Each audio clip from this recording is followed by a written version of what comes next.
All, welcome to study win PSC. Company corporation last grade എക്സാമിൻ്റെ previous ഇയറിലെ ക്വസ്റ്റ്യൻസും അതിൻ്റെ റിലേറ്റഡ് ഫാക്ട്സുമാണ് ഇന്നത്തെ ഈ ക്ലാസ്സിലൂടെ പഠിക്കുന്നത്. ഈ ക്ലാസ്സിനെ ബേസ് ചെയ്ത് ഈ വീഡിയോയുടെ താഴെയുള്ള കമൻറ്റ് ബോക്സിൽ 5 ചോദ്യങ്ങൾ ഉണ്ടായിരിക്കും. ആ 5 ചോദ്യങ്ങൾക്ക് ഈ ക്ലാസ് മുഴുവനും കണ്ട ശേഷം എല്ലാവരും കറക്റ്റായിട്ടുള്ള ഉത്തരം കമൻറ്റ് ചെയ്യുക. ഈ ചോദ്യങ്ങൾ ഈ ആഴ്ചയിലെ തൊഴിൽ വാർത്തയിലുള്ളതാണ്. ഓക്കെ,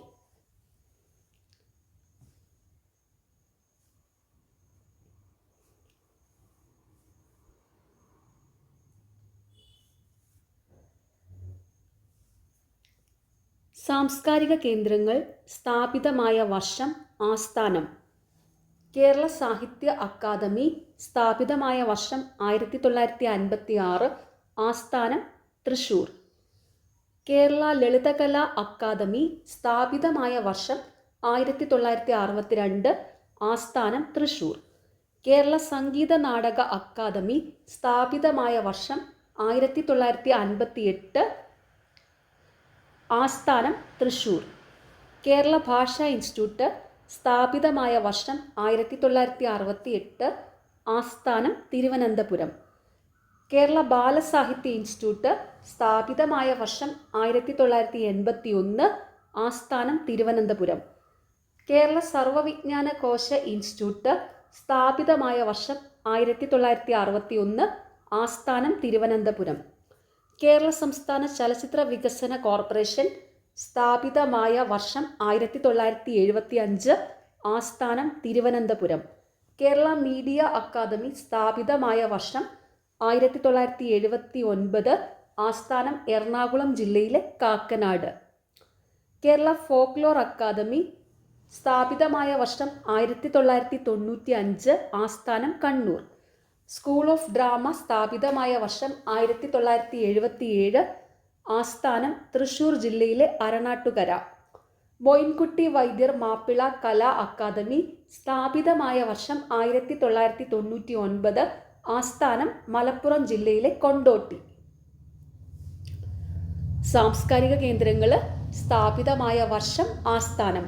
കേരള സാഹിത്യ academy 1956, Thrissur. Kerala Lalithakala academy 1962, Thrissur. Kerala Sangeetha Nataka academy 1958, Thrissur. Kerala ഭാഷാ ഇൻസ്റ്റിറ്റ്യൂട്ട് 1968, തിരുവനന്തപുരം. കേരള ബാലസാഹിത്യ ഇൻസ്റ്റിറ്റ്യൂട്ട് 1981, തിരുവനന്തപുരം. കേരള സർവ്വവിജ്ഞാന കോശ ഇൻസ്റ്റിറ്റ്യൂട്ട് 1961, തിരുവനന്തപുരം. കേരള സംസ്ഥാന ചലച്ചിത്ര വികസന കോർപ്പറേഷൻ 1975, തിരുവനന്തപുരം. കേരള മീഡിയ അക്കാദമി 1979, എറണാകുളം ജില്ലയിലെ കാക്കനാടാണ് ആസ്ഥാനം. Kerala folklore academy 1995, Kannur. School of drama 1977, ആസ്ഥാനം തൃശ്ശൂർ ജില്ലയിലെ അരണാട്ടുകര. മോയിൻകുട്ടി വൈദ്യർ മാപ്പിള കലാ അക്കാദമി 1999, ആസ്ഥാനം മലപ്പുറം ജില്ലയിലെ കൊണ്ടോട്ടി.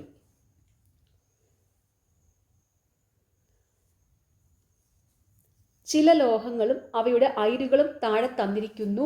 ശരിയല്ലാത്ത ജോഡി കണ്ടെത്തുക. Option B, zinc, galena. Galena ലെഡിൻ്റെ അയിരാണ്. ഓർത്ത് വെച്ചോണം, ഗലീന ലെഡിൻ്റെ അയിരാണ്. സിങ്കിൻ്റെ പ്രധാനപ്പെട്ട ഒരു അയിരാണ് കലാമി. അപ്പോൾ ചില ലോഹങ്ങളും അവയുടെ അയിരുകളും താഴെ തന്നിരിക്കുന്നു. ശരിയല്ലാത്ത ജോഡി സിങ്ക്, ഗലീനയാണ്. തന്നിരിക്കുന്നവയിലെ ശരിയായ ജോഡികളാണ് അലൂമിനിയം ബോക്സൈറ്റ്, ഇരുമ്പ് ഹേമറ്റൈറ്റ്, കോപ്പർ കുപ്രൈറ്റ്. അതും കൂടെ ഓർത്ത് വെച്ചോണം. ശരിയായ ജോഡികൾ അലൂമിനിയത്തിൻ്റെ അയിര് ബോക്സൈറ്റ്, ഇരുമ്പിൻ്റെ അയിര് ഹേമറ്റൈറ്റ്, കോപ്പറിൻ്റെ അയിര് കുപ്രൈറ്റ്. ഇനി ഇതിൻ്റെ റിലേറ്റഡ് ഫാക്ട്സ് നോക്കാം. അലൂമിനിയത്തിൻ്റെ അയിരായ ക്രയോലൈറ്റിൻ്റെ രാസനാമം സോഡിയം ഹെക്സാഫ്ലൂറോ അലൂമിനേറ്റ് എന്നാണ്. അലൂമിനിയത്തിൻ്റെ അയിരായ ക്രയോലൈറ്റിൻ്റെ രാസനാമം സോഡിയം ഹെക്സാഫ്ലൂറോ അലൂമിനേറ്റ് എന്നാണ്. ടൈറ്റാനിയത്തിൻ്റെ അയിരാണ് ഇൽമനൈറ്റ്. ടൈറ്റാനിയത്തിൻ്റെ അയിരാണ് ഇൽമനൈറ്റ്. ഹാലൈറ്റ് എന്ന് വെച്ചാൽ റോക്ക് സാൾട്ട്, ഹാലൈറ്റ്, ബൊറാക്സ് എന്നിവ സോഡിയത്തിൻ്റെ അയിരുകളാണ്. സോഡിയത്തിൻ്റെ അയിരുകളാണ് ഹാലൈറ്റ് അല്ലെങ്കിൽ റോക്ക് സാൾട്ട്, ബൊറാക്സ്. സിങ്കിൻ്റെ അയിരാണ് ഫ്രാങ്ക്ലിനൈറ്റ്. സിങ്കിൻ്റെ ഒരു അയിരാണ് ഫ്രാങ്ക്ലിനൈറ്റ്. സിങ്കിൻ്റെ അയിരുകളാണ് കലാമിന്, ഫ്രാങ്ക്ലിനൈറ്റ്. കലാമിൽ എല്ലാവർക്കും അറിയാം. ഫ്രാങ്ക്ലിനൈറ്റ് അധികം കേട്ടിട്ടില്ല കേട്ടോ, അധികം അങ്ങനെ ചോദ്യങ്ങളിലൊന്നും കണ്ടിട്ടില്ല. അപ്പോൾ അതും കൂടെ പഠിച്ചു വെക്കുക. സിങ്കിൻ്റെ അയിരാണ് ഫ്രാങ്ക്ലിനൈറ്റ്. ഓക്കെ, അപ്പോൾ സിങ്കിൻ്റെ അയിരുകളാണ് കലാമിൻ, ഫ്രാങ്ക്ലിനൈറ്റ്. മാഗ്നറ്റൈറ്റ്, സിഡറൈറ്റ് എന്നിവ ഇരുമ്പിൻ്റെ അയിരുകളാണ്. മാഗ്നറ്റൈറ്റ്, സിഡറൈറ്റ് എന്നിവ ഇരുമ്പിൻ്റെ അയിരുകളാണ്. പ്ലാറ്റിനത്തിൻ്റെ അയിരുകളാണ് സ്പെറിലൈറ്റ്, കൂപ്പറൈറ്റ്. പ്ലാറ്റിനത്തിൻ്റെ അയിരുകളാണ് സ്പെറിലൈറ്റ്, കൂപ്പറൈറ്റ്. കാൽസൈറ്റ്, ഫ്ലൂസ്പാർ എന്നിവ കാൽസ്യത്തിൻ്റെ അയിരുകളാണ്. കാൽസൈറ്റ്, ഫ്ലൂസ്പാർ എന്നിവ കാൽസ്യത്തിൻ്റെ അയിരുകളാണ്. പെറ്റാലൈറ്റ്, ലിപ്പിഡോലൈറ്റ്, സ്പോട്ടുമിൻ എന്നിവ ലിഥിയത്തിൻ്റെ അയിരുകളാണ്.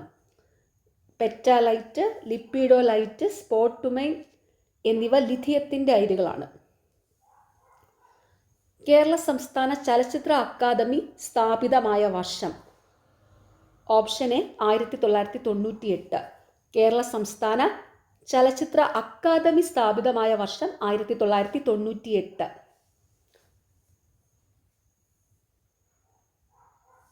കേരള സംസ്ഥാന ചലച്ചിത്ര വികസന കോർപ്പറേഷൻ സ്ഥാപിതമായ വർഷം 1975. അപ്പം രണ്ടും തമ്മിൽ മാറിപ്പോകരുത്. കേരള സംസ്ഥാന ചലച്ചിത്ര വികസന കോർപ്പറേഷൻ സ്ഥാപിതമായത് 1975. കേരള സംസ്ഥാന ചലച്ചിത്ര അക്കാദമി സ്ഥാപിതമായ വർഷം 1998. ഓക്കെ, താഴെ പറയുന്നവയിൽ കൊഴുപ്പിൽ ലയിക്കുന്ന വിറ്റാമിൻ അല്ലാത്തതേതാണ്? Option A vitamin C. Vitamin C ജലത്തിൽ ലയിക്കുന്നതാണ്. താഴെ പറയുന്നവയിൽ കൊഴുപ്പിൽ ലയിക്കുന്ന വിറ്റാമിൻ അല്ലാത്തത് ഏതാണ്? Vitamin C. അപ്പോൾ ഇതിൻ്റെ റിലേറ്റഡ് ഫാക്ട്സ് നോക്കാം. ശരിയായ ആരോഗ്യത്തിനും സുഗമമായ ശാരീരിക പ്രവർത്തനങ്ങൾക്കും ഒഴിച്ചുകൂടാനാവാത്ത ആഹാര ഘടകങ്ങളാണ് വിറ്റാമിനുകളും ധാതുലവണങ്ങളും. കൊഴുപ്പിൽ ലയിക്കുന്നവ, ജലത്തിൽ ലയിക്കുന്നവ എന്നിങ്ങനെ രണ്ടായി വിറ്റാമിനുകളെ തരംതിരിക്കാം. കൊഴുപ്പിൽ ലയിക്കുന്നവ ADEK, ജലത്തിൽ ലയിക്കുന്നവ BC. അപ്പോൾ കൊഴുപ്പിൽ ലയിക്കുന്നവ, ജലത്തിൽ ലയിക്കുന്നവ എന്നിങ്ങനെ രണ്ടായിട്ട് വിറ്റാമിനുകളെ തരംതിരിക്കാം. കൊഴുപ്പിൽ ലയിക്കുന്ന വിറ്റാമിനുകളാണ് ADEK, ജലത്തിൽ ലയിക്കുന്ന വിറ്റാമിനുകളാണ് വിറ്റാമിൻ ബിയും വിറ്റാമിൻ സിയും. ഇതൊക്കെ മിക്കപ്പോഴും പരീക്ഷയ്ക്ക് ചോദിക്കുന്നതാണ് കേട്ടോ. കണ്ണ്, ത്വക്ക്, മുടി എന്നിവയുടെ ആരോഗ്യത്തിന് ആവശ്യമായത് വിറ്റാമിൻ എ ആണ്. ക്യാരറ്റ്, ചീര, പാലുൽപ്പന്നങ്ങൾ, പയറില, ചേമ്പില, മുരിങ്ങയില എന്നിവയിൽ വിറ്റാമിൻ അടങ്ങിയിരിക്കുന്നു. കരളാണ് വിറ്റാമിൻ എ സംഭരിക്കപ്പെടുന്ന ശരീരഭാഗം. കണ്ണ്, ത്വക്ക്, മുടി എന്നിവയുടെ ആരോഗ്യത്തിന് ആവശ്യമായത് വിറ്റാമിൻ എ ആണ്. കണ്ണ്, ത്വക്ക്, മുടി ഇതിൻ്റെയൊക്കെ ആരോഗ്യത്തിന് ആവശ്യമായത് വിറ്റാമിൻ എ ആണ്. ക്യാരറ്റ്, ചീര, പാലുൽപ്പന്നങ്ങൾ, പയറില, ചേമ്പില, മുരിങ്ങയില എന്നിവയിൽ വിറ്റാമിൻ എ അടങ്ങിയിരിക്കുന്നു. കരളാണ് വിറ്റാമിൻ എ സംഭരിക്കപ്പെടുന്ന ശരീരഭാഗം. അത് ഓർത്ത് വയ്ക്കാനൊരു ക്ലൂ പറഞ്ഞുതരാം. കരളേ കരളിൻ്റെ കരളേ, ആ പാട്ടില്ലേ, അത് വെച്ചങ്ങ് ഓർത്താൽ മതി. അപ്പം കരളേ കരളേ എന്നല്ലേ പറയുന്നത്. അപ്പോൾ കരളാണ് വിറ്റാമിൻ എ സംഭരിക്കപ്പെടുന്ന ശരീരഭാഗം. ഓക്കെ, അപ്പോൾ ഇനി ഇതാരും മറക്കത്തില്ലല്ലോ. അതുപോലെ തന്നെ വേറൊരു പാട്ടുണ്ടല്ലോ, കരളേ നിൻ കൈ പിടിച്ചാൽ. അപ്പം കരളേ കരളേ എന്നല്ലേ പറയുന്നത്. കരളേ നിൻ കൈ പിടിച്ചാൽ, കരളേ. അപ്പോൾ കരളാണ് വിറ്റാമിൻ എ സംഭരിക്കപ്പെടുന്ന ശരീരഭാഗം. അപ്പോൾ നിങ്ങൾക്ക് ഇഷ്ടമുള്ള പാട്ട് വെച്ച് ഓർത്തിരിക്കുക കേട്ടോ. അപ്പോൾ ഇനി ഇതാരും മറക്കരുത്. വിറ്റാമിൻ എ സംഭരിക്കപ്പെടുന്ന ശരീരഭാഗം കരളാണ്. ഓക്കെ, കാഴ്ചവർണ്ണകങ്ങളിലെ ഘടകമായ റെറ്റിനോൾ വിറ്റാമിൻ എയിൽ നിന്ന് രൂപം കൊള്ളുന്നതാണ്. കാഴ്ചവർണ്ണകങ്ങളിലെ ഘടകമായ റെറ്റിനോൾ വിറ്റാമിൻ എയിൽ നിന്ന് രൂപം കൊള്ളുന്നതാണ്. വിറ്റാമിൻ എയുടെ അപര്യാപ്തത മൂലം ഉണ്ടാകുന്ന രോഗങ്ങളാണ് നിശാന്തത, xerophthalmia.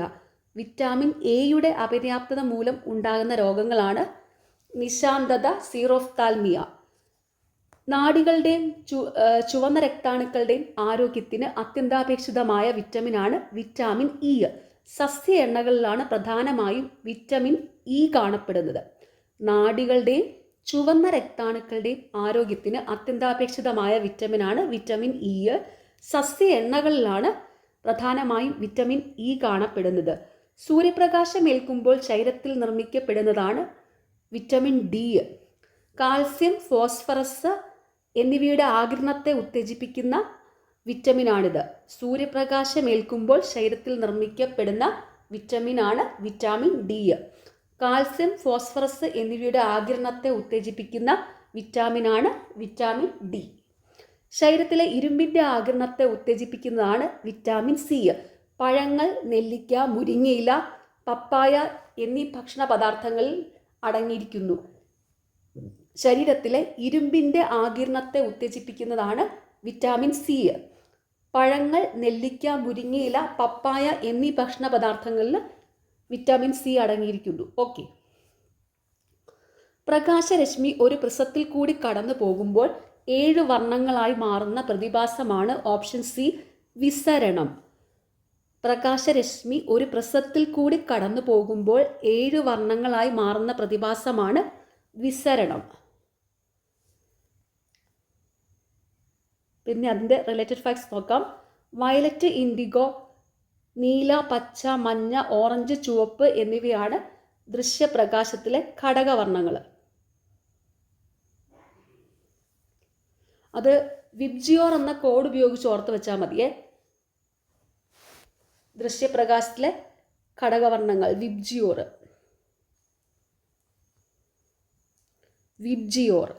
Violet, indigo, blue, green, yellow, orange, red. ദൃശ്യപ്രകാശത്തിലെ ഘടകവർണ്ണങ്ങൾ 7 എണ്ണം ഉണ്ട്. VIBGYOR code violet, indigo, blue, green, yellow, orange, red. Okay.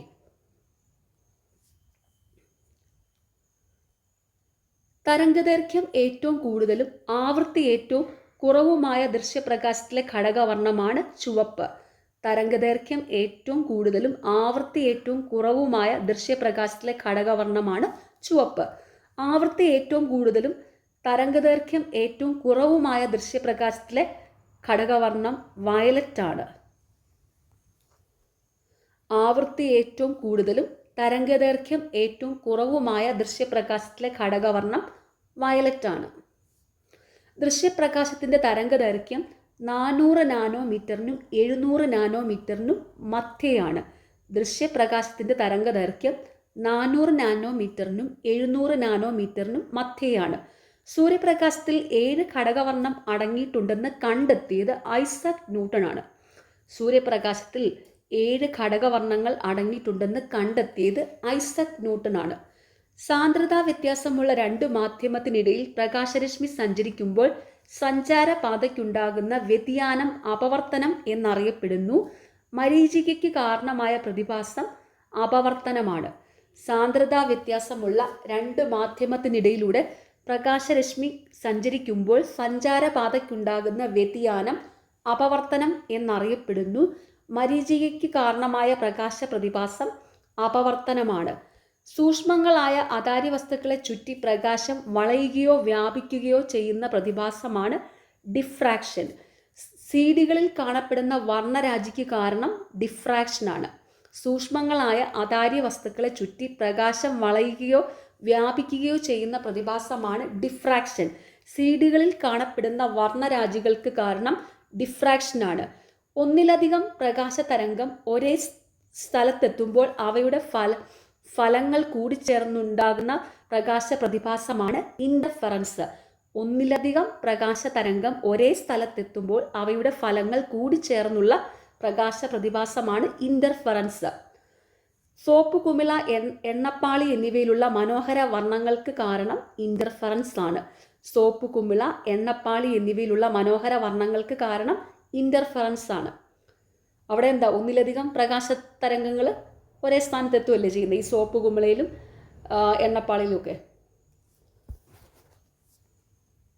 Soap കുമിളയൊക്കെ എല്ലാവരും ചെയ്യുന്നതല്ലേ, എന്നെ സോപ്പ് പതപ്പിച്ചിട്ട് ഒന്ന് ഊതിയിട്ട് സോപ്പ് കുമിളയൊക്കെ ഉണ്ടാക്കത്തില്ലേ, അപ്പം കുറേ ഒന്നിലധികം വർണ്ണങ്ങൾ അവിടെ കാണാമല്ലോ. അപ്പോൾ അതിന് കാരണം എന്താണ്? ഇൻ്റർഫറൻസ് ആണ്. പ്രകാശരശ്മികൾ ചില ലോഹങ്ങളിൽ പതിക്കുമ്പോൾ അവയിൽ നിന്ന് ഇലക്ട്രോണുകൾ ഉത്സർജിക്കപ്പെടുന്നതാണ് ഫോട്ടോ ഇലക്ട്രിക് പ്രതിഭാസം. ഫോട്ടോ ഇലക്ട്രിക് പ്രതിഭാസം കണ്ടുപിടിച്ചത് ഹെൻറിച്ച് ഹെർട്സ് ആണ്. ഇതിൽ തൃപ്തികരമായ വിശദീകരണം നൽകിയതിനാലാണ് 1921 ആൽബർട്ട് ഐൻസ്റ്റീന് ഭൗതിക ശാസ്ത്രത്തിനുള്ള നോബൽ സമ്മാനം ലഭിച്ചത്. വജ്രത്തിൻ്റെ തിളക്കത്തിന് കാരണമായ പ്രകാശ പ്രതിഭാസമാണ് പൂർണ്ണാന്തരിക പ്രതിഫലനം. ഒപ്റ്റിക്കൽ ഫൈബറുകൾ വഴി അതിവേഗ വിവരവിനിമയത്തിന് സഹായിക്കുന്നത് പൂർണ്ണാന്തരിക പ്രതിഫലനമാണ്. പ്രകാശരശ്മികൾ ചില ലോഹങ്ങളിൽ പതിക്കുമ്പോൾ അവയിൽ നിന്ന് ഇലക്ട്രോണുകൾ ഉത്സർജിക്കപ്പെടുന്നതാണ് ഫോട്ടോ ഇലക്ട്രിക് പ്രതിഭാസം. പ്രകാശരശ്മികൾ ചില ലോഹങ്ങളിൽ പതിക്കുമ്പോൾ അവയിൽ നിന്ന് ഇലക്ട്രോണുകൾ ഉത്സർജിക്കപ്പെടുന്നതാണ് ഫോട്ടോ ഇലക്ട്രിക് പ്രതിഭാസം. ഫോട്ടോ ഇലക്ട്രിക് പ്രതിഭാസം കണ്ടുപിടിച്ചത് ഹെൻറിച്ച് ഹെർട്സ്. ഇതിൽ തൃപ്തികരമായ വിശദീകരണം നൽകിയതിനാലാണ് 1921 ആൽബർട്ട് ഐൻസ്റ്റീന് ഭൗതിക ശാസ്ത്രത്തിനുള്ള നോബൽ സമ്മാനം ലഭിച്ചത്. വജ്രത്തിൻ്റെ തിളക്കത്തിന് കാരണമായ പ്രതിഭാസം പൂർണ്ണാന്തരിക പ്രതിഫലനം. ഒപ്റ്റിക്കൽ ഫൈബറുകളിൽ വഴി അതിവേഗ വിവരവിനിമയത്തിന് സഹായിക്കുന്നത് പൂർണ്ണാന്തരിക പ്രതിഫലനമാണ്. വിവരാവകാശ നിയമപ്രകാരം കേന്ദ്ര മുഖ്യ വിവരാവകാശ കമ്മീഷണറെ നിയമിക്കുന്നത് ഓപ്ഷൻ സി പ്രസിഡന്റ്. വിവരാവകാശ നിയമപ്രകാരം കേന്ദ്ര മുഖ്യ വിവരാവകാശ കമ്മീഷണറെ നിയമിക്കുന്നത് പ്രസിഡന്റാണ്. റിലേറ്റഡ് ഫാക്ട്സ് നോക്കാം. 2005 ജൂൺ 15 വിവരാവകാശ നിയമം വിജ്ഞാപനം ചെയ്തത്. ഒക്ടോബർ 12 പ്രാബല്യത്തിൽ വന്നു. 2015 ജൂൺ 15 വിവരാവകാശ നിയമം വിജ്ഞാപനം ചെയ്തത്. 2005 ഒക്ടോബർ 12 വിവരാവകാശ നിയമം പ്രാബല്യത്തിൽ വന്നു. അപ്പോൾ 2 ഡേറ്റും ഇമ്പോർട്ടൻ്റ് ആണ്. 2005 ജൂൺ 15 വിവരാവകാശ നിയമം വിജ്ഞാപനം ചെയ്തത്. 2005 ഒക്ടോബർ 12 വിവരാവകാശ നിയമം പ്രാബല്യത്തിൽ വന്നത്. ഓക്കെ. വിവരാവകാശ നിയമത്തിൽ 6 അധ്യായങ്ങളും 31 വകുപ്പുകളുമുണ്ട്. വിവരാവകാശ നിയമത്തിൽ 6 അധ്യായങ്ങളും 31 വകുപ്പുകളുമുണ്ട്. നമ്മുടെ ജനാധിപത്യത്തിൻ്റെ സൂര്യ തേജസ് എന്ന് വിളിക്കപ്പെടുന്ന നിയമമാണ് വിവരാവകാശ നിയമം. നമ്മുടെ ജനാധിപത്യത്തിൻ്റെ സൂര്യ തേജസ് എന്ന് വിളിക്കപ്പെടുന്ന നിയമമാണ് ഇത്. സ്വാതന്ത്ര്യലബ്ധിക്ക് ശേഷം ഇന്ത്യൻ പാർലമെന്റ് പാസാക്കിയ നിയമങ്ങളിൽ ഏറ്റവും ജനാധിപത്യ മൂല്യം അവകാശപ്പെടാവുന്ന നിയമം എന്ന വിശേഷണവും വിവരാവകാശ നിയമത്തിനാണ്. സ്വാതന്ത്ര്യലബ്ധിക്ക് ശേഷം ഇന്ത്യൻ പാർലമെന്റ് പാസാക്കിയ നിയമങ്ങളിൽ ഏറ്റവും ജനാധിപത്യ മൂല്യം അവകാശപ്പെടാവുന്ന നിയമം എന്ന വിശേഷണവും വിവരാവകാശ നിയമത്തിനാണ്. വിവരാവകാശ നിയമപ്രകാരമുള്ള അധികാരങ്ങൾ പ്രയോഗിക്കാനും ചുമതലകൾ നിർവഹിക്കാനും കേന്ദ്ര സംസ്ഥാന തലങ്ങളിലുള്ള സ്ഥാപനങ്ങളാണ് വിവരാവകാശ കമ്മീഷനുകൾ. വിവരാവകാശ നിയമപ്രകാരമുള്ള അധികാരങ്ങൾ പ്രയോഗിക്കാനും ചുമതലകൾ നിർവഹിക്കാനും കേന്ദ്ര സംസ്ഥാന തലങ്ങളിലുള്ള സ്ഥാപനങ്ങളാണ് വിവരാവകാശ കമ്മീഷനുകൾ. രാജ്യസുരക്ഷ, അഖണ്ഡത എന്നിവയെ ബാധിക്കുന്ന വിവരങ്ങൾ, കോടതി പരിഗണനയിലുള്ളവ, വ്യക്തികളുടെ ജീവനും സുരക്ഷയ്ക്കും ഭീഷണിയാകുന്നവ എന്നിവ വിവരാവകാശ നിയമപ്രകാരം വെളിപ്പെടുത്തേണ്ടതില്ലാത്തവയുടെ കൂട്ടത്തിൽ പെടുന്നവയാണ്. രാജ്യസുരക്ഷ, അഖണ്ഡത എന്നിവയെ ബാധിക്കുന്ന വിവരങ്ങൾ, കോടതി പരിഗണനയിലുള്ളവ, വ്യക്തികളുടെ ജീവനും സുരക്ഷയ്ക്കും ഭീഷണിയാകുന്നവ എന്നിവ വിവരാവകാശ നിയമപ്രകാരം വെളിപ്പെടുത്തേണ്ടതില്ലാത്തവയുടെ കൂട്ടത്തിൽ പെടുന്നവയാണ്. അപ്പോൾ വിവരാവകാശ നിയമപ്രകാരം വെളിപ്പെടുത്തേണ്ടതില്ലാത്തവ അതേതൊക്കെയാണ്? രാജ്യസുരക്ഷ, അഖണ്ഡത എന്നിവയെ ബാധിക്കുന്ന വിവരങ്ങൾ, കോടതി പരിഗണനയിലുള്ളവ, വ്യക്തികളുടെ ജീവനും സുരക്ഷയ്ക്കും ഭീഷണിയാകുന്നവ. സാധാരണ നിലയിൽ വിവരാവകാശ നിയമപ്രകാരം ലഭിച്ച അപേക്ഷയിൽ 30 ദിവസത്തിനകം പബ്ലിക് ഇൻഫർമേഷൻ ഓഫീസർ അപേക്ഷകന് വിവരം നൽകണം. അസിസ്റ്റന്റ് പബ്ലിക് ഇൻഫർമേഷൻ ഓഫീസർ വഴി ലഭിച്ച അപേക്ഷയാണെങ്കിൽ 35 ദിവസത്തിനകം വിവരം നൽകണം. സാധാരണ നിലയിൽ വിവരാവകാശ നിയമപ്രകാരം ലഭിച്ച അപേക്ഷയിൽ 30 ദിവസത്തിനകം പബ്ലിക് ഇൻഫർമേഷൻ ഓഫീസർ അപേക്ഷകന് വിവരം നൽകണം. അസിസ്റ്റന്റ് പബ്ലിക് ഇൻഫർമേഷൻ ഓഫീസർ വഴി ലഭിച്ച അപേക്ഷയാണെങ്കിൽ 35 ദിവസത്തിനകം വിവരം നൽകണം. വ്യക്തിയുടെ ജീവനെയോ സ്വാതന്ത്ര്യത്തെയോ ബാധിക്കുന്ന വിഷയങ്ങളിൽ 48 മണിക്കൂറിനുള്ളിൽ മറുപടി നൽകണം. വ്യക്തിയുടെ ജീവനെയോ സ്വാതന്ത്ര്യത്തെയോ ബാധിക്കുന്ന വിഷയങ്ങളിൽ 48 മണിക്കൂറിനുള്ളിൽ മറുപടി നൽകണം. 2002 ഫ്രീഡം ഓഫ് ഇൻഫർമേഷൻ ആക്ട് ആണ് വിവരാവകാശ നിയമത്തിൻ്റെ മുൻഗാമിയായി അറിയപ്പെടുന്നത്. 2002 ഫ്രീഡം ഓഫ് ഇൻഫർമേഷൻ ആക്ട് ആണ് ഇന്ത്യയിൽ വിവരാവകാശ നിയമത്തിൻ്റെ മുൻഗാമിയായി അറിയപ്പെടുന്നത്. അപ്പോൾ ഇന്ത്യയിലെ വിവരാവകാശ നിയമത്തിൻ്റെ മുൻഗാമി എന്താണ്? 2002 freedom of information act.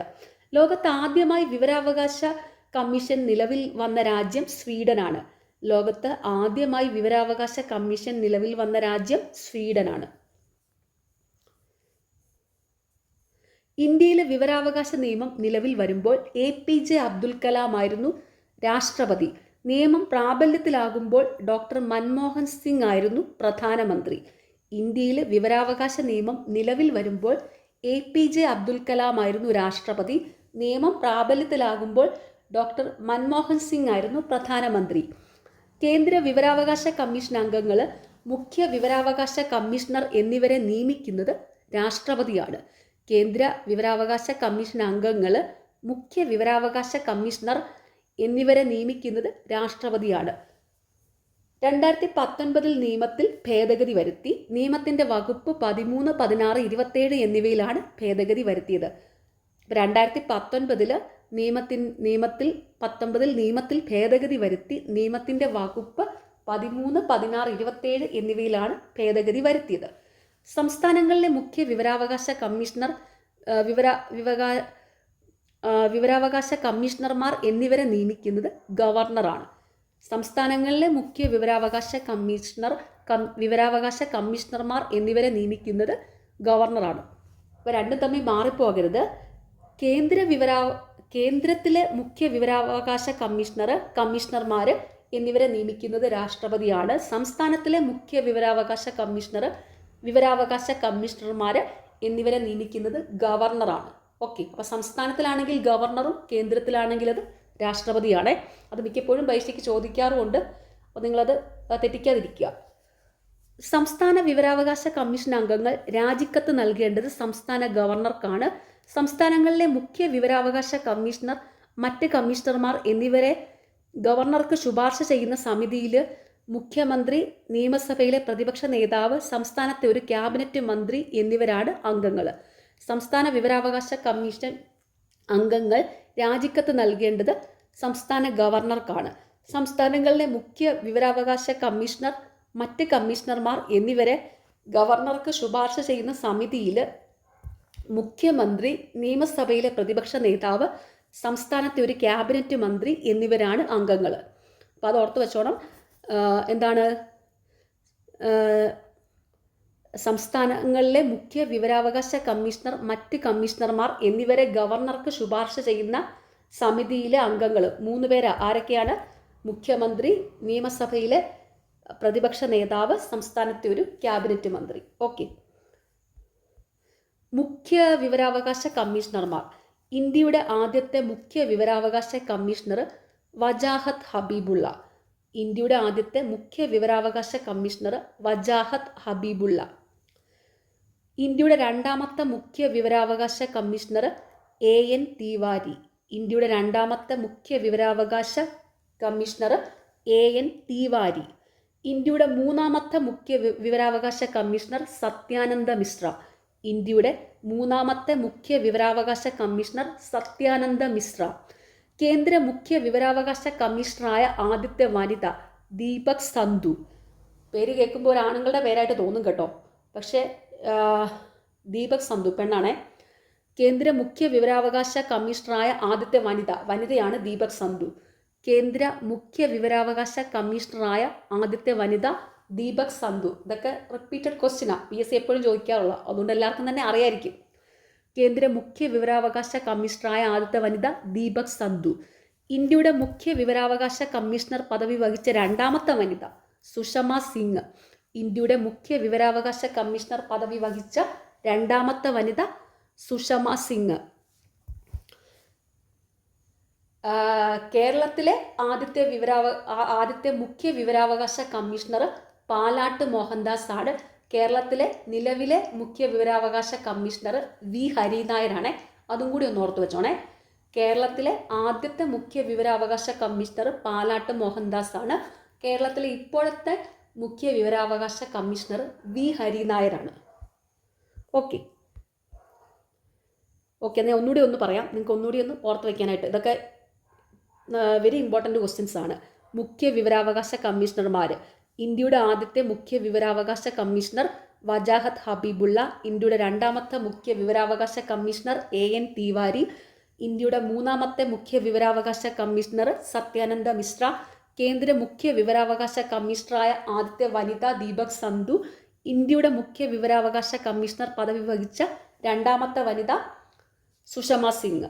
Okay, കേരളത്തിലെ ആദ്യത്തെ മുഖ്യ വിവരാവകാശ കമ്മീഷണർ പാലാട്ട് മോഹൻദാസ്. കേരളത്തിലെ നിലവിലെ മുഖ്യ വിവരാവകാശ കമ്മീഷണർ വി ഹരിനായർ. താഴെ തന്നിരിക്കുന്നവയിൽ നിന്ന് ശരിയായ ജോഡി കണ്ടെത്തുക. Option D diarrhoea bacteria. താഴെ തന്നിരിക്കുന്നവയിൽ നിന്ന് ശരിയായ ജോഡി കണ്ടെത്തുക. Diarrhoea bacteria. Related facts.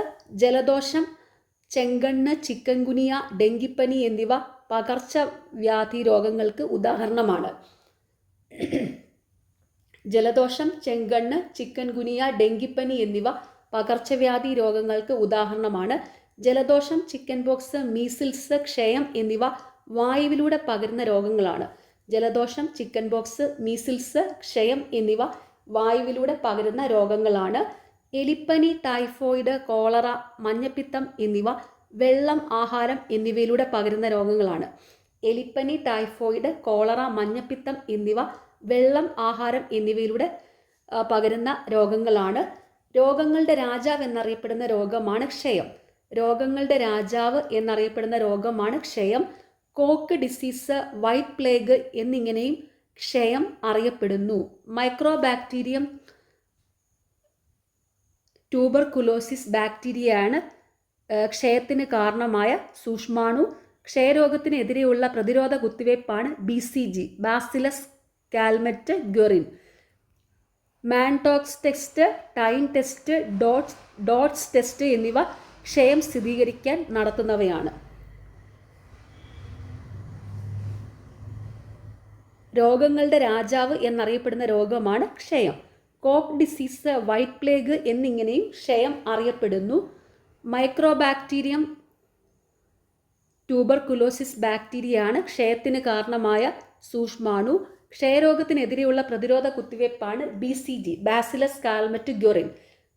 മാൻടോക്സ് test, tine test, DOTS test എന്നിവ ക്ഷയം സ്ഥിരീകരിക്കാൻ നടത്തുന്നവയാണ്.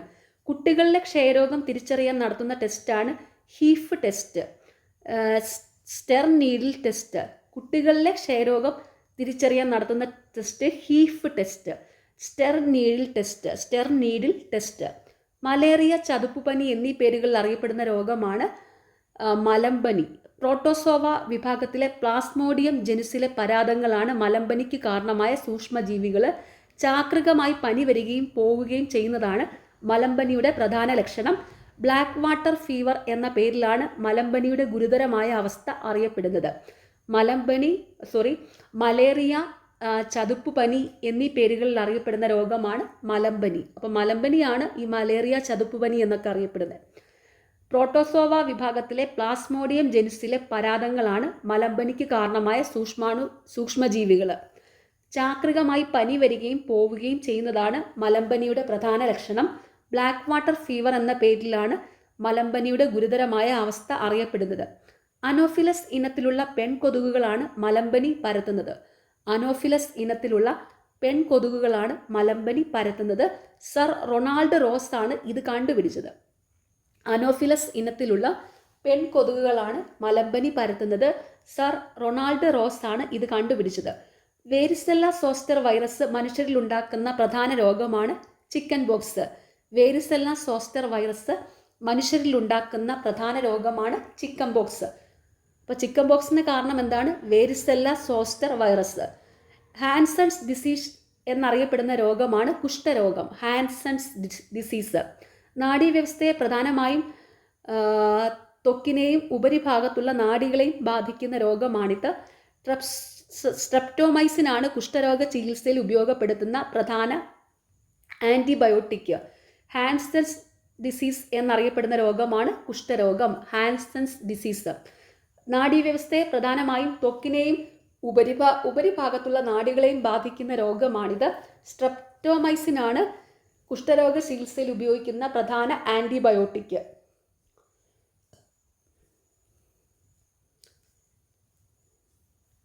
വിറ്റാമിനുകളും രാസനാമങ്ങളും. Vitamin A retinol, vitamin B1 thiamine, vitamin B2 riboflavin, vitamin B3 niacin അഥവാ nicotinic acid, vitamin B5 pantothenic acid, vitamin B6 pyridoxine, vitamin B7 biotin, vitamin B9 folic acid, vitamin B12 cyanocobalamin, vitamin B12 cyanocobalamin, vitamin C ascorbic acid, vitamin D calciferol, vitamin E tocopherol, vitamin K phylloquinone. വിറ്റാമിനുകളും രാസനാമങ്ങളും. Vitamin A retinol, vitamin B1 thiamine, vitamin B2 riboflavin, vitamin B3 niacin അഥവാ nicotinic acid, vitamin B5 pantothenic acid, vitamin B6 pyridoxine, vitamin B7 biotin, vitamin B9 folic acid, vitamin B12 cyanocobalamin, vitamin C ascorbic acid, vitamin D calciferol, vitamin E tocopherol, vitamin K phylloquinone. European ഓപ്പറയോട് സാദൃശ്യമുള്ള കേരളീയ കലാരൂപം. Option A ചവിട്ടുനാടകം. European ഓപ്പറയോട് സാദൃശ്യമുള്ള കേരളീയ കലാരൂപം ചവിട്ടുനാടകം. 17-18 ശതകങ്ങളിലായി കഥകളിക്ക് ബദലായി ക്രിസ്ത്യൻ മതമേലധികാരികൾ വികസിപ്പിച്ച കലാരൂപമാണ് ചവിട്ടുനാടകം. യൂറോപ്പിലെ ഓപ്പറയോടാണ് ഈ കലാരൂപത്തിന് കൂടുതൽ സാമ്യമുള്ളത്. തമിഴ്നാട്ടിൽ നിന്ന് വന്ന പണ്ഡിതരായ ചിന്നത്തമ്പി പിള്ള, വേദനായകം പിള്ള എന്നിവരാൽ രൂപം നൽകിയതെന്ന് കരുതപ്പെടുന്ന കലാരൂപമാണിത്. തടിപ്പലകയിൽ നിർമ്മിച്ച വേദിയിൽ അവതരിപ്പിക്കപ്പെടുന്ന ഈ കലാരൂപത്തിൽ വലിയ ശബ്ദമുണ്ടാക്കുന്നതിനാൽ തട്ടുപൊളിപ്പൻ എന്ന് വിളിക്കാറുണ്ട്. ചവിട്ടുനാടകത്തിൻ്റെ വേറൊരു പേരാണ് തട്ടുപൊളിപ്പൻ. ആദ്യത്തെ ചവിട്ടുനാടകം കാറൽമാൻ ചരിതം ആണെന്ന് കരുതപ്പെടുന്നു. ആദ്യത്തെ ചവിട്ടുനാടകം കാറൽമാൻ ചരിതം. മറ്റ് ചവിട്ടുനാടകങ്ങൾ, പ്രധാന ചവിട്ടുനാടകങ്ങൾ നെപ്പോളിയൻ ചരിതം, ഗീവർഗീസ് ചരിതം, വീരകുമാരൻ ചരിതം, ദാവീദ് വിജയം, ബ്രിഷീന ചരിതം, അല്ലേശു നാടകം, ജനോവ നാടകം, ജ്ഞാനസുന്ദരി, കത്രീന നാടകം. കേരളത്തിലെ കുറുപ്പ്, മാരാർ എന്നീ വിഭാഗത്തിൽപ്പെട്ടവർ അവതരിപ്പിക്കുന്ന അനുഷ്ഠാന കലയാണ് മുടിയേറ്റ്. കേരളത്തിലെ കുറുപ്പ്, മാരാർ എന്നീ വിഭാഗത്തിൽപ്പെട്ടവർ അവതരിപ്പിക്കുന്ന അനുഷ്ഠാന കലയാണ് മുടിയേറ്റ്. ദാരിക വധമാണ് മുടിയേറ്റിൻ്റെ പ്രമേയം. 2010 മുടിയേറ്റ് യുനെസ്കോ ലോക പൈതൃക കലകളുടെ പട്ടികയിൽ ഇടം നേടി. ചെണ്ടയും ഇലത്താളവുമാണ് മുടിയേറ്റിലെ പ്രധാന വാദ്യങ്ങൾ. 2010 മുടിയേറ്റ് യുനെസ്കോ ലോക പൈതൃക കലകളുടെ പട്ടികയിൽ ഇടം നേടി. ചെണ്ടയും ഇലത്താളവുമാണ് മുടിയേറ്റിലെ പ്രധാന വാദ്യങ്ങൾ. നൃത്തം ചെയ്യുന്ന ദേവതാ സങ്കല്പമാണ് തെയ്യം. തീയറ്, മലയറ്, വണ്ണാൻ എന്നീ സമുദായത്തിൽപ്പെട്ടവരാണ് തെയ്യം നടത്തുന്നത്. നൃത്തം ചെയ്യുന്ന ദേവതാ സങ്കല്പമാണ് തെയ്യം. കാവുകളിലോ സ്ഥാപനങ്ങളിലോ തറവാടുകളിലോ നിശ്ചിത കാലത്ത് നടത്തിവരുന്ന തെയ്യാട്ടമാണ് കളിയാട്ടം. കണ്ണൂരാണ് തെയ്യങ്ങളുടെ നാടെന്നറിയപ്പെടുന്ന ജില്ല. കണ്ണൂരാണ് തെയ്യങ്ങളുടെ നാടെന്നറിയപ്പെടുന്ന ജില്ല. അപ്പോൾ യൂറോപ്യൻ ഓപ്പറയോട് സാദൃശ്യമുള്ള കേരളീയ കലാരൂപം ചവിട്ടുനാടകം. 17-18 ശതകങ്ങളിലായി കഥകളിക്ക് ബദലായി ക്രിസ്ത്യൻ മേലധികാരികൾ വികസിപ്പിച്ചെടുത്ത കലാരൂപമാണ് ചവിട്ടുനാടകം. യൂറോപ്പിലെ ഓപ്പറയോടാണ് ഈ കലാരൂപത്തിന് കൂടുതൽ സാമ്യമുള്ളത്. തമിഴ്നാട്ടിൽ നിന്ന് വന്ന പണ്ഡിതന്മാരായ ചിന്നത്തമ്പി പിള്ള, വേദനായകം പിള്ള എന്നിവരാൽ രൂപം നൽകിയെന്ന് കരുതപ്പെടുന്ന കലാരൂപമാണിത്. തടിപ്പലകയിൽ നിർമ്മിച്ച വേദിയിൽ അവതരിപ്പിക്കപ്പെടുന്ന ഈ കലാരൂപത്തിൽ വലിയ ശബ്ദമുണ്ടാക്കുന്നതിനാൽ തട്ടുപൊളിപ്പൻ എന്ന് വിളിക്കാറുണ്ട്. ആദ്യത്തെ ചവിട്ടുനാടകം കാറൽമാൻ ചരിതം ആണെന്ന് കരുതപ്പെടുന്നു. മറ്റ് പ്രധാന ചവിട്ടുനാടകങ്ങൾ നെപ്പോളിയൻ ചരിതം, ഗീവർഗീസ് ചരിതം, വീരകുമാരൻ ചരിതം, ദാവീദ് വിജയം, ബ്രിഷീന ചരിതം, അല്ലേശു നാടകം, ജനോവ നാടകം, ജ്ഞാനസുന്ദരി, കത്രീന നാടകം. കേരളത്തിലെ കുറുപ്പ്, മാരാർ എന്നീ വിഭാഗത്തിൽപ്പെട്ടവർ അവതരിപ്പിക്കുന്ന അനുഷ്ഠാന കലയാണ് മുടിയേറ്റ്. ദാരികാവധമാണ് മുടിയേറ്റിൻ്റെ പ്രമേയം. 2010 മുടിയേറ്റ് യുനെസ്കോയുടെ ലോക പൈതൃക കലകളുടെ പട്ടികയിൽ ഇടം നേടി. ചെണ്ടയും ഇലത്താളവുമാണ് മുടിയേറ്റിലെ പ്രധാന വാദ്യങ്ങൾ. നൃത്തം ചെയ്യുന്ന ദേവതാ സങ്കല്പമാണ് തെയ്യം. തീയർ, മലയർ, വണ്ണാൻ എന്നീ സമുദായത്തിൽപ്പെട്ടവരാണ് തെയ്യം നടത്തുന്നത്. കാവുകളിലോ സ്ഥാപനങ്ങളിലോ തറവാടുകളിലോ നിശ്ചിത കാലത്ത് നടത്തി വരുന്ന തെയ്യാട്ടമാണ് കളിയാട്ടം. കണ്ണൂറാണ് തെയ്യങ്ങളുടെ നാട് എന്നറിയപ്പെടുന്ന ജില്ല. തെയ്യങ്ങളുടെ നാടെന്നറിയപ്പെടുന്ന ജില്ല കണ്ണൂരാണ്. റിസർവ് ബാങ്ക് ഓഫ് ഇന്ത്യയുടെ പ്രവർത്തനങ്ങളിൽ ഉൾപ്പെടാത്തതേത്? ഓപ്ഷൻ സി, നിക്ഷേപകരിൽ നിന്ന് നിക്ഷേപം സ്വീകരിക്കൽ. റിസർവ് ബാങ്ക് ഓഫ് ഇന്ത്യയുടെ പ്രവർത്തനങ്ങളിൽ ഉൾപ്പെടാത്തത് നിക്ഷേപകരിൽ നിന്ന് നിക്ഷേപം സ്വീകരിക്കൽ. ഇന്ത്യയുടെ കേന്ദ്ര ബാങ്കായ ഭാരതീയ റിസർവ് ബാങ്ക് 1935 സ്ഥാപിതമായത്. മുംബൈയാണ് ആസ്ഥാനം. സർക്കാരിൻ്റെ ബാങ്ക്, ബാങ്കുകളുടെ ബാങ്ക് എന്നീ പേരുകളുള്ള സ്ഥാപനമാണിത്. അപ്പോൾ ഇന്ത്യയുടെ കേന്ദ്ര ബാങ്കാണ് ഭാരതീയ റിസർവ് ബാങ്ക്, RBI സ്ഥാപിതമായത് 1935. റിസർവ് ബാങ്കിൻ്റെ ആസ്ഥാനം മുംബൈയാണ്. സർക്കാരിൻ്റെ ബാങ്ക്, ബാങ്കുകളുടെ ബാങ്ക് എന്നീ പേരുകളിൽ അറിയപ്പെടുന്നത് റിസർവ് ബാങ്കാണ്. 1926 ഹിൽട്ടൺ യങ് കമ്മീഷന്റെ ശുപാർശ പ്രകാരം രൂപവൽക്കരിക്കപ്പെട്ട ധനകാര്യ സ്ഥാപനമാണിത്.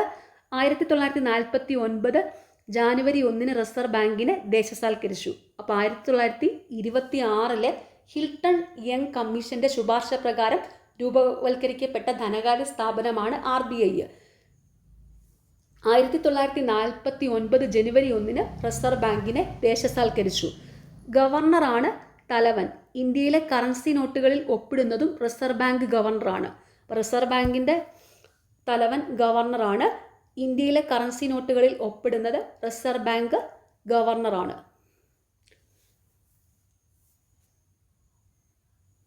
ആദ്യത്തെ അതിവിടെ ഉണ്ട്, ഞാൻ പറയാൻ ഉദ്ദേശിച്ച കാര്യം ഇവിടെ ഉണ്ട്. ഓക്കെ, ഓസ്ബോൺ സ്മിത്താണ് റിസർവ് ബാങ്കിൻ്റെ ആദ്യത്തെ ഗവർണർ. CD ദേശ്മുഖാണ് റിസർവ് ബാങ്കിൻ്റെ ഇന്ത്യക്കാരനായ ആദ്യ ഗവർണർ. ഇതായിരുന്നു ഞാനിപ്പോൾ പറയാൻ ഉദ്ദേശിച്ചത്. ഓക്കെ, ഓസ്ബോൺ സ്മിത്താണ് റിസർവ് ബാങ്കിൻ്റെ ആദ്യത്തെ ഗവർണർ. CD ദേശ്മുഖാണ് റിസർവ് ബാങ്കിൻ്റെ ഇന്ത്യക്കാരനായ ആദ്യ ഗവർണർ. ഓർത്ത് വെച്ചോണം, ഓസ്ബോൺ സ്മിത്താണ് റിസർവ് ബാങ്കിൻ്റെ ആദ്യത്തെ ഗവർണർ. CD ദേശ്മുഖാണ് റിസർവ് ബാങ്കിൻ്റെ ഇന്ത്യക്കാരനായ ആദ്യ ഗവർണർ. ഇപ്പോൾ നിലവിൽ റിസർവ് ബാങ്ക് ഗവർണർ സഞ്ജയ് മൽഹോത്രയാണ്. അതും കൂടി ഓർത്ത് വെച്ചോണേ. ഇപ്പോൾ നിലവിൽ റിസർവ് ബാങ്ക് ഗവർണർ സഞ്ജയ് മൽഹോത്രയാണ്. അപ്പം റിസർവ് ബാങ്കിൻ്റെ ആദ്യത്തെ ഗവർണർ ഓസ്ബോൺ സ്മിത്ത്, റിസർവ് ബാങ്കിൻ്റെ ഇന്ത്യക്കാരനായ ആദ്യത്തെ ഗവർണർ CD ദേശ്മുഖ്, റിസർവ് ബാങ്കിൻ്റെ ഇപ്പോഴത്തെ ഗവർണർ സഞ്ജയ് മൽഹോത്ര. നോട്ട് അച്ചടിച്ചിറക്കൽ, വായ്പ നിയന്ത്രിക്കൽ എന്നിവയാണ് പ്രധാന ധർമ്മങ്ങൾ. നോട്ട് അച്ചടിച്ചിറക്കൽ, വായ്പ നിയന്ത്രിക്കൽ എന്നിവയാണ് പ്രധാന ധർമ്മങ്ങൾ. റിസർവ് ബാങ്കിൻ്റെ പ്രധാന ധർമ്മങ്ങൾ നോട്ട് അച്ചടിച്ചിറക്കൽ, വായ്പ നിയന്ത്രിക്കൽ. റിസർവ് ബാങ്ക് അച്ചടി നിർവഹിക്കാത്ത കറൻസി നോട്ട് 1 രൂപ നോട്ടാണ്. കേന്ദ്ര ധനകാര്യ വകുപ്പിനാണ് 1 രൂപയുടെ നോട്ടും അനുബന്ധ നാണയങ്ങളും അച്ചടിച്ചിറക്കാൻ ചുമതല. കേന്ദ്ര സംസ്ഥാന സർക്കാരുകളിൽ നിന്ന് നിക്ഷേപങ്ങൾ സ്വീകരിച്ച് അവർക്ക് വായ്പകൾ നൽകുന്നതും റിസർവ് ബാങ്കാണ്. വായ്പാ നിയന്ത്രണത്തിനായി റിസർവ് ബാങ്ക് അനുവർത്തിക്കുന്ന പ്രധാന നടപടിയാണ് പലിശ നിരക്കിൽ മാറ്റം വരുത്തൽ. അപ്പോൾ റിസർവ് ബാങ്ക് അച്ചടി നിർവഹിക്കാത്ത കറൻസി നോട്ട് 1 രൂപ നോട്ടാണ്. അത് ഓർത്ത് വെച്ചോണം. റിസർവ് ബാങ്ക് അച്ചടി നിർവഹിക്കാത്ത കറൻസി നോട്ട് 1 രൂപ നോട്ടാണ്. കേന്ദ്ര ധനകാര്യ വകുപ്പിനാണ് 1 രൂപ നോട്ടും അനുബന്ധ നാണയങ്ങളും അച്ചടിച്ചിറക്കാൻ ചുമതല. കേന്ദ്ര ധനകാര്യ വകുപ്പിനാണ് 1 രൂപയുടെ നോട്ടും അനുബന്ധ നാണയങ്ങളും അച്ചടിച്ചിറക്കാൻ ചുമതല. കേന്ദ്ര സംസ്ഥാന സർക്കാരുകളിൽ നിന്ന് നിക്ഷേപങ്ങൾ സ്വീകരിച്ച് അവർക്ക് വായ്പകൾ നൽകുന്നതും റിസർവ് ബാങ്കാണ്. വായ്പാ നിയന്ത്രണത്തിനായി റിസർവ് ബാങ്ക് അനുവർത്തിക്കുന്ന പ്രധാന നടപടിയാണ് പലിശ നിരക്കിൽ മാറ്റം വരുത്തൽ. ഓക്കെ, അപ്പോൾ എല്ലാവരും നന്നായിട്ട് തന്നെ പഠിക്കുക. നിങ്ങൾക്ക് ഈ ചാനൽ ഇഷ്ടപ്പെടുന്നുണ്ടെങ്കിൽ സബ്സ്ക്രൈബ് ചെയ്യണം, സപ്പോർട്ട് ചെയ്യണം, ഷെയർ ചെയ്യണം. പിന്നെ ഈ വീഡിയോയുടെ താഴെ ഹൈപ്പ് എന്നുള്ളൊരു ഓപ്ഷനുണ്ട്, അതും കൂടി ഒന്ന് ക്ലിക്ക് ചെയ്ത് സപ്പോർട്ട് ചെയ്യുക. താങ്ക്